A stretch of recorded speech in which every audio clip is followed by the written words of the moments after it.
Okay.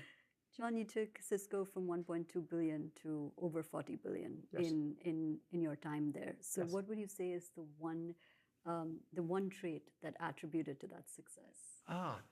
Well, if I think about it, I think the traits formed actually when I first joined the company as the number two in January of 1991, 70 million in sales and 400 people.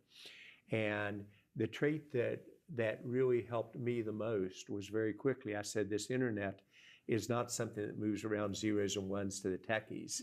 This is a trait that is going to change business and change the way you work, live, learn, and play. And even my marketing team did not like that word, but it did. And so the trait there was seeing a business market transition, changing every aspect of business in our personal lives with the internet, which it did. And nobody believed that what I said and the 1993 time period was going to come true. It is getting those market transitions right, enabled by new technologies. A parallel in 1997 said that voice will become free.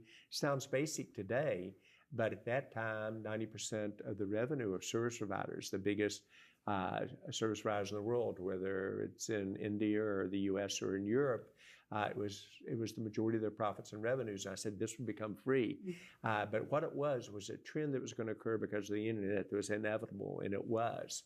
And so seeing those trends ahead of time, the ability in 2011 to say that every country, every company, every person becomes a digital person, it sounded way out there, but that actually is what Prime Minister Modi did over the last 7 years in India.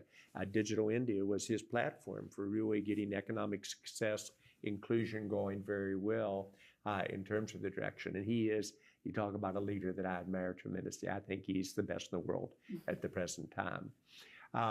In terms of all the way to 2015, we said at the World Economic Forum that there are only two types of companies in this room. I was giving the keynote there, and I said those that have been hacked and those that don't know they've been hacked.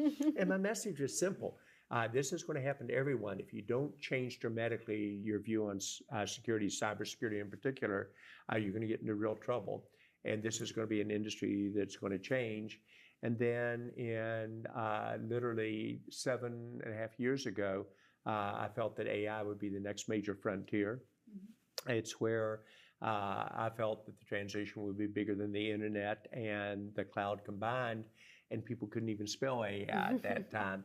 And yet I made bets on two companies out of India, interestingly enough, in Safe Securities, Ket Modi's company, and also in Uniphore, Umesh's company, that ended up being the leaders in their individual fields. So it is understanding the transitions and then getting with it, I think, is the number one thing that if you can do that as a leader, it's a key advantage. Now, back to the characteristics, it's what we talked a little bit about earlier. Characteristics of a leader, his or her currency, is their track record, the relationships they form, and then people's trust. You get those three together, that's what allows a leader to be a great leader. It's a great summary. And we're going to talk